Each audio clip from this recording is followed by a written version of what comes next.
through the carbonate, that's how I got free. Jabba back off because there's no stopping me. Postmodern player, sample-tastic, flows ekphrastic. I get drastic, hey, watch the plastic. Yo, I name check and leave you drastic. Welcome to the MacGuffin, episode 143. Yes. I'm Spencer. I'm Greg.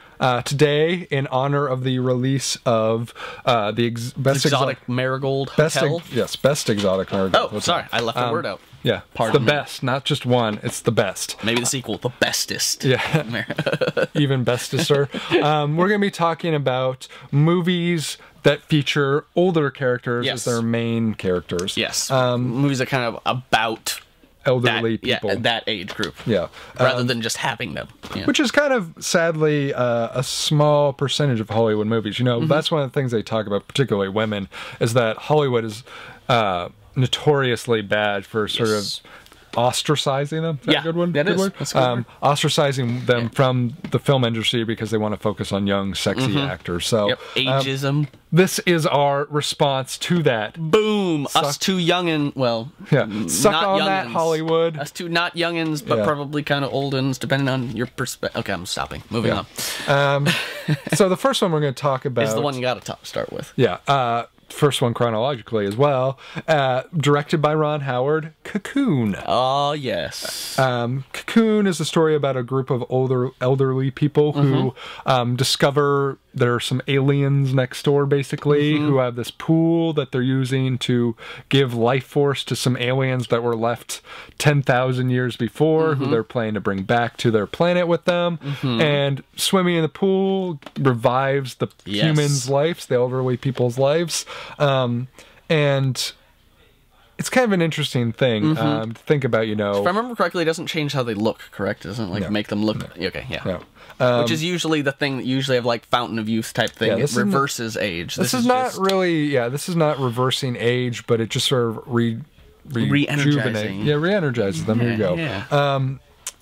Really interesting cast. You have Don Amici, Wilford Brimley, Hugh Cronin, Steve Guttenberg, Jessica Tandy, who feels like she was perennially old. Like she's always been around as an older person, or she was always around as an old person. You know, it's a great film, nominated for a couple Academy Awards. One Best Actor in a Supporting Role for Don Amici. Wow. Did this have a weird sequel too? I don't know about that. If there was a sequel. Maybe. Very well might have been popular. It was a popular one. Thing that's interesting is that ultimately the humans and the aliens sort of have a bit of a conflict because the humans use the pool too much. Yes. And they're unable to rejuvenate the aliens. Thanks a lot, dicks. Yeah.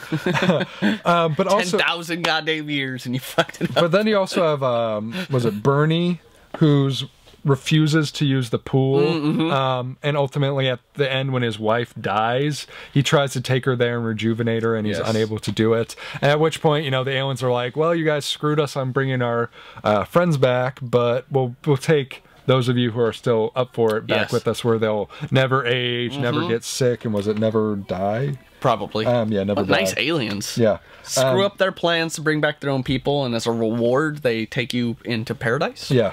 But, gotta say, Bernie, Jack Gilford, did not agree to go. Decided to live it out and do it natural style. So that's how I would have gone. That's cool. I'm with you, Jack. But it's really interesting to see people like Don Amici come back. Because, you know, he was big during the 30s and 40s as an actor. And really, pretty much since the 50s, he didn't do much. And then in the 80s, he burst back on the scene with this. Was it Trading Places? I think it was in Karina or something like that later. I think you might be right, but like, it's amazing to see somebody who was this tremendous actor back in the day actually get an Academy Award for his work in his later years. He was funny in Trading Places as well, so, you know. Really interesting movie, kind of kooky and yet still interesting at the same time. Yeah, and Atlantis, I believe, was sort of involved with the plot. I think you might be right. Isn't that part of the alien civilization that goes underwater and they're unable to bring... It's been a long time since I've seen Cocoon. Well, maybe you have to go revisit it now. Maybe that should be your homework. Maybe it will and maybe it should be your homework. Maybe it will. Maybe it'll rejuvenate your belief in film. Maybe I'll come back here all bright-eyed and optimistic and happy about things. Or and maybe that'll be a trip to kid Mexico. Movies and enjoying romantic comedies and All that jazz. All that jazz. It's not gonna. Loving Michael Bay. Nope, sorry, can't even finish. Oh, it'll that happen. No, I'll get you there one day. Nope.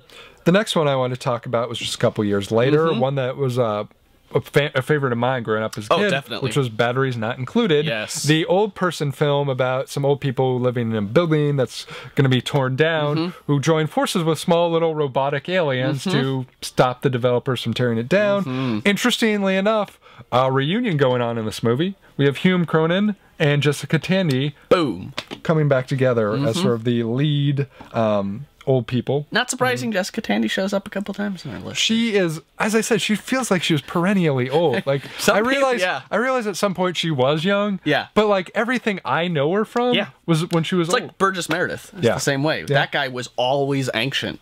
Yeah. Always. Even voicing a bad guy in a G.I. Joe movie. Yeah.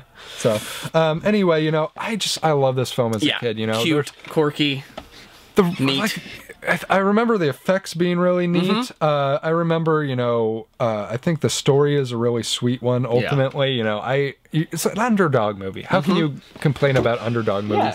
And you know, Jessica Tandy, she can be a little crotchety as an old woman, but she's supposed to be. She can play very sweet as well. And you know, everyone involved with this movie, at least of the elderly persuasion, was really endearing. It's kind of a kooky film, too, because it was directed by Matthew Robbins, who did Bingo, that dog movie, if you remember that, from the early 90s. Not remember it. And he did Dragon Slayer from the 70s, I believe. Oof. He was also a writer on Mimic and Don't Be Afraid of the Dark, so he's hooked up with Guillermo del Toro, I guess.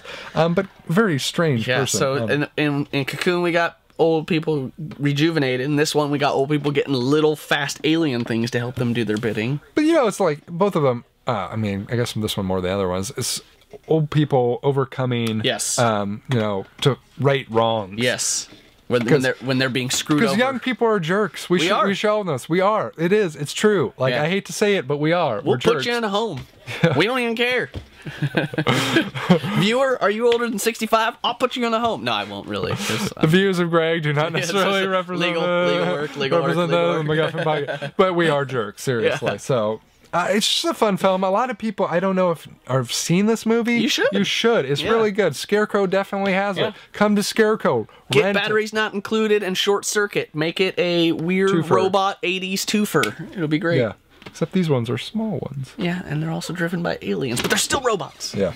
The next one we want to talk about, yet again, Jessica Tandy. The trilogy is complete. The Jessica Tandy trilogy. Yes. Who knew? Of 80s movies about 80s movies, late 80s movies. Individuals. Yeah. Good work, Jessica. Yeah. Driving Miss Daisy. Yes. This is the story of an old Jewish woman and her African-American chauffeur in the American South who have a relationship that grows and improves over the years. What a cinema classic. And this begins after her son, Dan Aykroyd, hires Morgan Freeman to be her driver because she's too old to drive. Yes. Again, a young person being a jerk.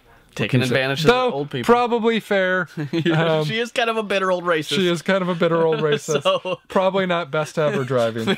Though, to be fair, Morgan Freeman is not really the youngest spring chicken if you're going to go for a young driver. Whatever. Yeah. It's amazing to think about, though, because this film...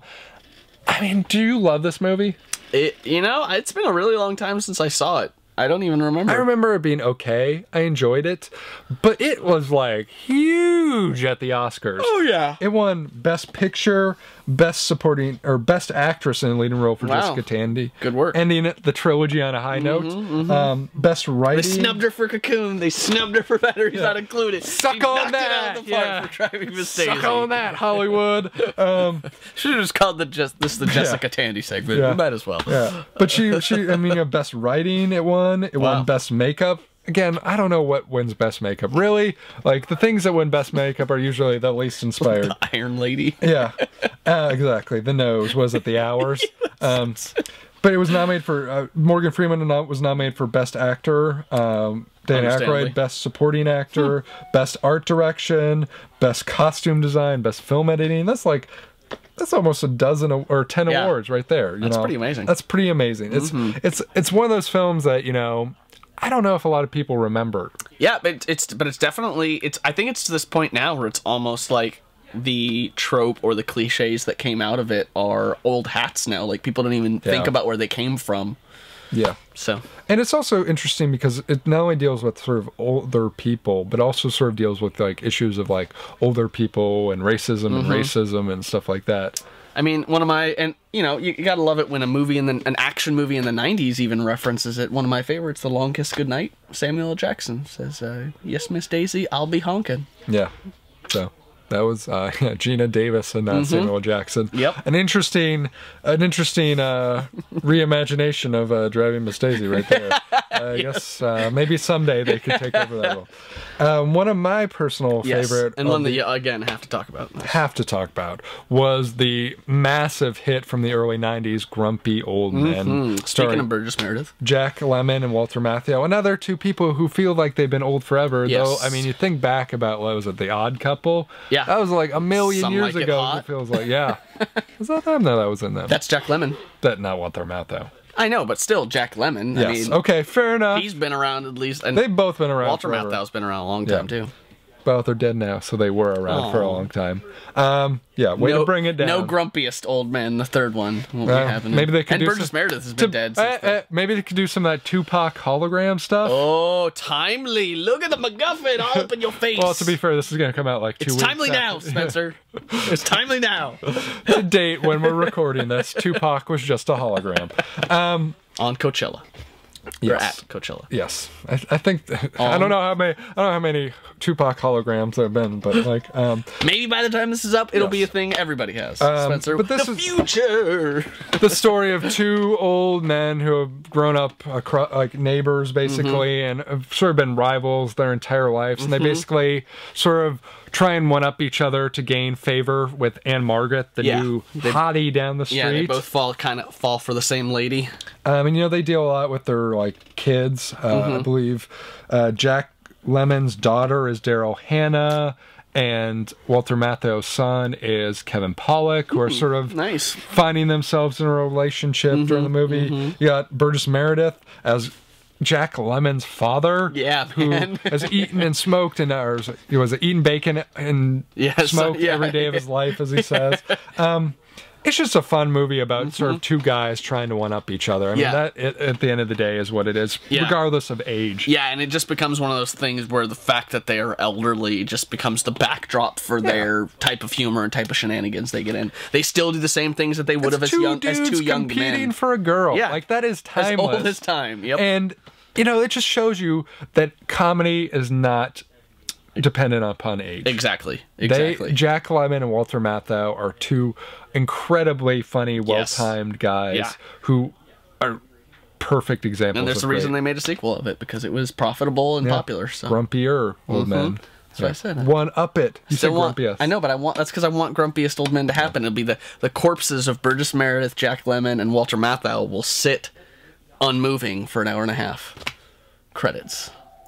That's too far. Too far on the MacGuffin here. Next one we want to talk about is one that sort of makes fun of that idea of elderly people, which was Space Cowboys from the year 2000. Directed by Clint Eastwood. Yeah. Can you believe that? I can, actually. This is a story about also starring Clint Eastwood. Yeah. And Tommy Lee Jones. Tommy Lee Jones, Donald Sutherland, and James Garner. And James Cromwell, to add even more older people to the mix. Old men. The story of a Russian satellite that's falling to Earth, that the only one who's familiar with the software to control it is a crotchety old Clint Eastwood, who was screwed by NASA back in the day and was never able to become an astronaut. Golden NASA. Astronaut. And the only way he's willing to go back into space to do it is to get his sort of crew of friends to go up with him. And there's this whole sort of story about, you know, he's going up against the guy who sort of kicked him out, played by James Cromwell, to get back in there. And there's like the young group of astronauts they're trying to get him to teach, and his refusal to teach them. And ultimately, both groups go up into outer space. Hijinks ensue. I mean, it's not it's not really great.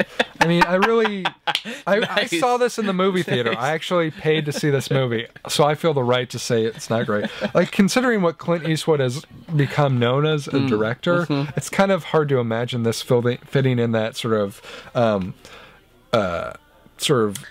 history. I kind of feel like this happened for the same reason The Expendables happened.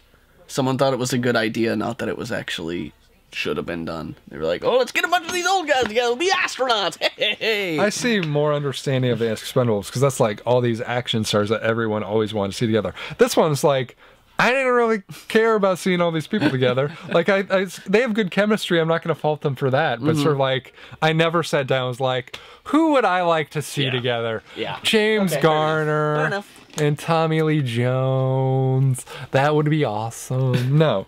But somebody did. Clint Eastwood did. Yeah.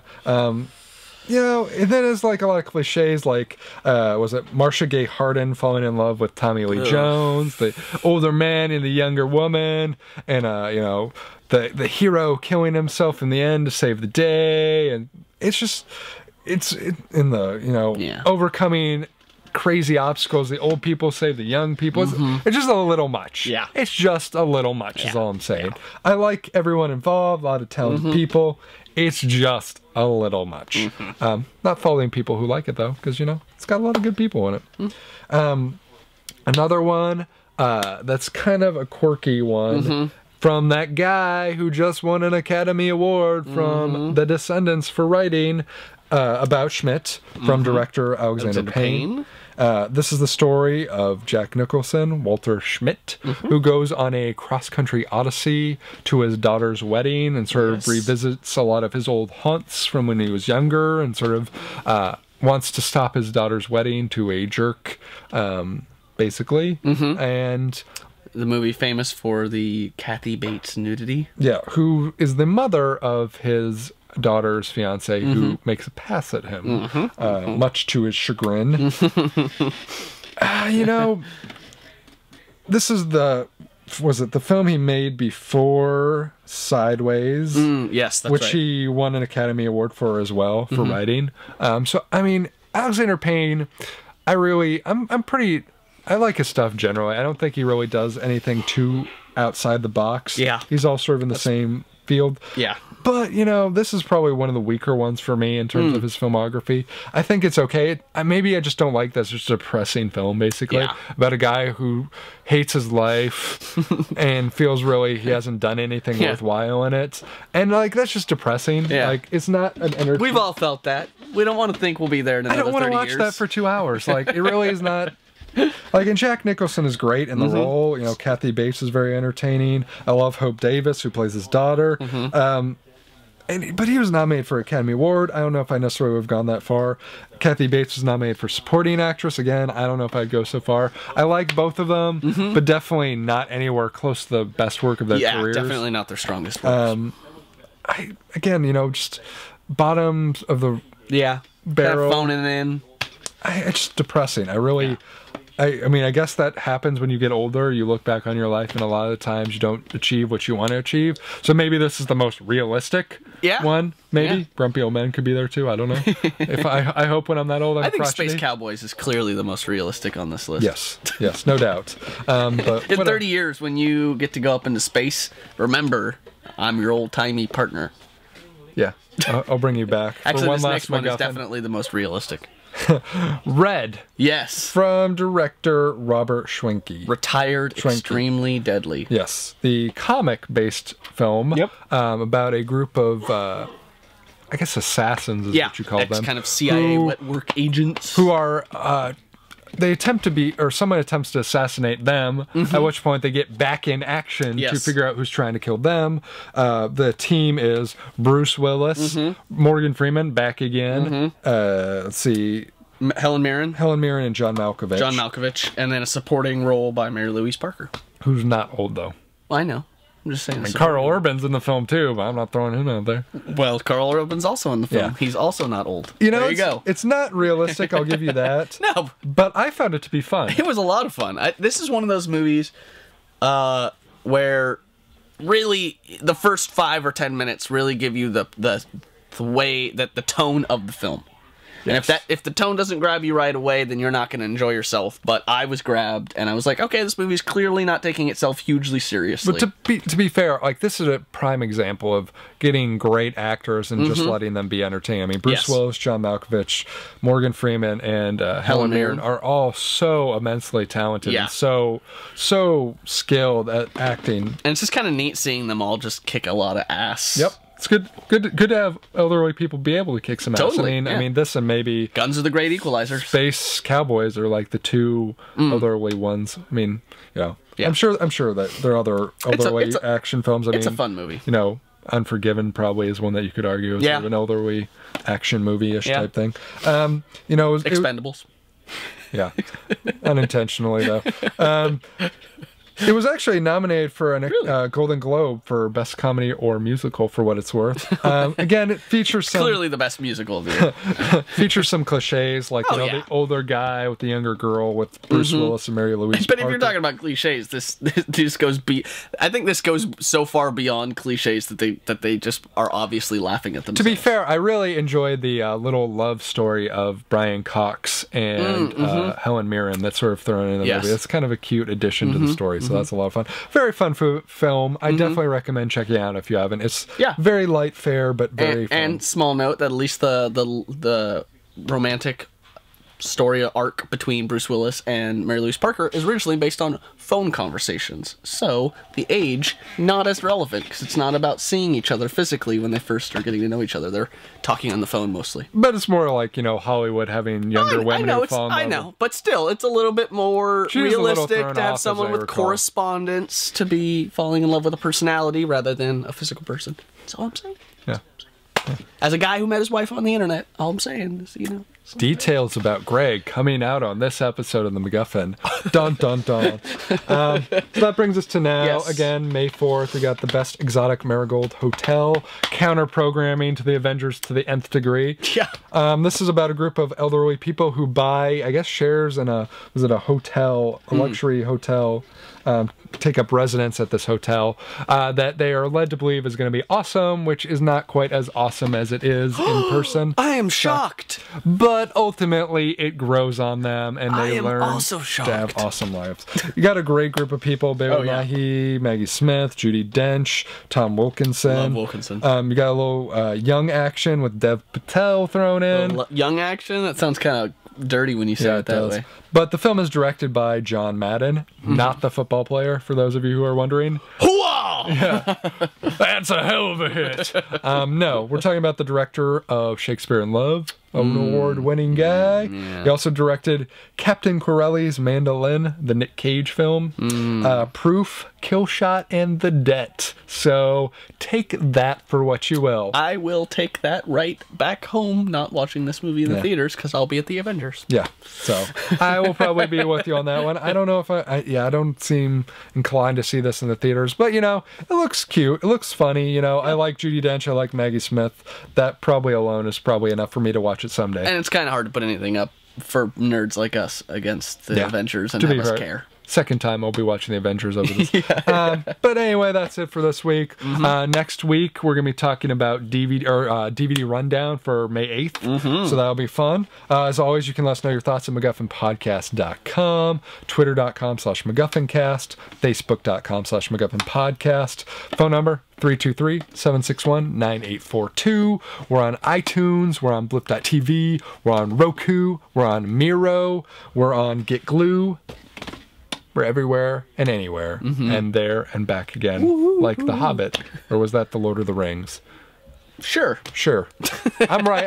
It's one of those. It's one of those. Tell us in comments. T-1000 can't stop me. I'm on fire tonight. Magneto can't stop me. I'm on fire tonight. Even Zod can't stop me. I'm on fire tonight. It's tight, don't even try to bite the side of style. Mr. Spock can't stop me. I'm on fire tonight. The Wrath of Khan can't stop me. I'm on fire tonight. The Borg can't stop me. I'm on fire tonight. Because I've got space game and it feels alright.